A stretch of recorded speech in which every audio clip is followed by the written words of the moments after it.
من اسبانيا. يعني انجلترا اللي كانت مركزا لحراس المرمى الكبار، بيتر شيلسون، قبل ذلك جوردن بانكس، راي كليمنز. هنا محاولة، ما في خطأ بالفعل، ومرور معتاد الآن، وهذه خطيرة. والثالث، الملك تيري اونري ينهيها بالفعل، ويذهب بالارسنال الى الدور الرابع.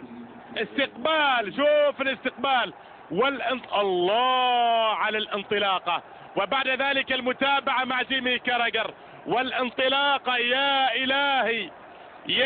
إلهي على هذا الهدف، هدف رابع غاية في الروعة.